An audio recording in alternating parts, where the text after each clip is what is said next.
నకిలీ మద్యం కేసులో సాక్ష్యాలు దాచేస్తోంది టీడీపీ గ్యాంగ్. నకిలీ మద్యం కేసులో ప్రధాన నిందితుడు జనార్దన్ రావు ఫోన్ మిస్ అయిందని చెప్తున్నారు. జనార్దన్ రావును అరెస్టు చేసిన తర్వాత ఆయన ఫోన్ గురించి ఆరా తీశారు పోలీసులు. ఆఫ్రికా నుంచి వస్తుండగా తన ఫోన్ ముంబై ఎయిర్పోర్ట్లో పోయిందని అధికారులకు జనార్దన్ రావు చెప్పినట్లు సమాచారం. జనార్దన్ రావు పేరుతో మరో సిమ్ తీసుకునేందుకు ఎక్సైజ్ శాఖ ప్రయత్నిస్తోంది. జనార్దన్ రావు కాల్ డేటాను కనుక్కోవడానికి అధికారులు యత్నిస్తున్నారు. జనార్దన్ రావు కాల్ డేటా పరిశీలిస్తే మరి కొంతమంది టీడీపీ నేతలు దొరికే అవకాశం ఉంది. జనార్దన్ రావు ఫోన్లో ఆర్థిక లావాదేవీలకు సంబంధించిన సమాచారం కూడా ఉండే అవకాశం ఉందని ఎక్సైజ్ అధికారులు చెప్తున్నారు. ఇదే అంశంపై అప్డేట్స్ మా ప్రతినిధి నరేష్ అడిగి తెలుసుకుందాం. నరేష్, చెప్పండి, మరి జనార్దన్ రావు ఫోన్ పోయింది అని చెప్తున్నారు కదా, సో మరి ఏ విధంగా లీడ్ తీసుకొని ఈ కేసును ముందుకు తీసుకెళ్లబోతున్నారు? అదే ఆల్టర్నేటివ్ సిమ్ కూడా తీసుకునే అవకాశం ఉంటుంది కదా, దీనిపై పోలీసులు ఏం చెప్తున్నారు?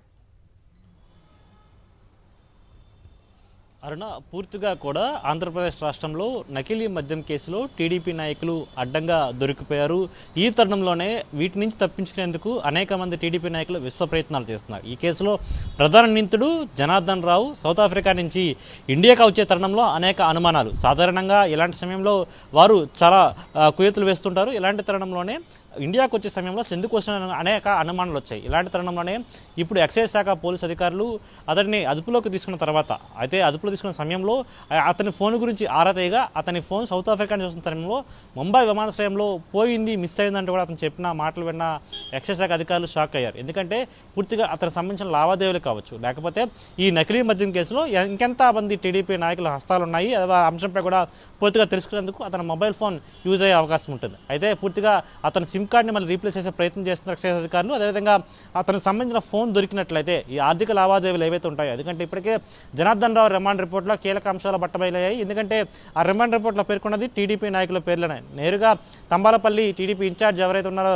జయచంద్రారెడ్డి టీడీపీ నాయకుడు, అదేవిధంగా అతనితో పాటు సురేంద్ర నాయుడు, అతని పిఏ రాజేష్ పేర్లు కూడా పేర్కొనడం జరిగింది. వీరందరూ కూడా చాలా కాలం నుంచి ఈ విధంగానే నకిలీ మద్యం తయారు చేస్తున్నట్లుగా గుర్తించారు. అయితే వీరందరూ కూడా టీడీపీ నాయకులు కావడం, అదేవిధంగా వారికి సంబంధించిన కీలక ఆధారాలు జనార్దన్ రావు ఫోన్లో ఉండే అవకాశం ఉంది. ఇలాంటి తరుణంలోనే అతను ఫోన్ను బయటకు తీసుకురానివ్వకుండా దాన్ని పక్కగా దాచేసి ఇప్పుడు టీడీపీ నాయకులు కొత్త నాటకానికి తెరలేపారు. అయితే పూర్తిగా కూడా నకిలీ మద్యం కేసులో ఎటువైపు వెళుతున్నా సరే టీడీపీ మూలాలు బయటకు వస్తున్న పరిస్థితి నెలకొంది. రాష్ట్ర వ్యాప్తంగా ఎన్ని డన్లు ఉన్నాయి, ప్రతి చోట ఉత్తరాంధ్ర నుంచి మొదలుకొని చిత్తూరు, ఇప్పుడు విజయవాడ, ఎబ్రహీపట్నం డన్లో ఎక్కడ చూసినా సరే పూర్తిగా టీడీపీ మూలాలే కనిపిస్తున్న పరిస్థితి నెలకొంది. ఇలాంటి తరుణంలో ఇప్పుడు ఈ ఫోన్ మిస్సింగ్ అంశం ఇప్పుడు కీలకంగా మారిన పరిస్థితి కనిపిస్తుంది.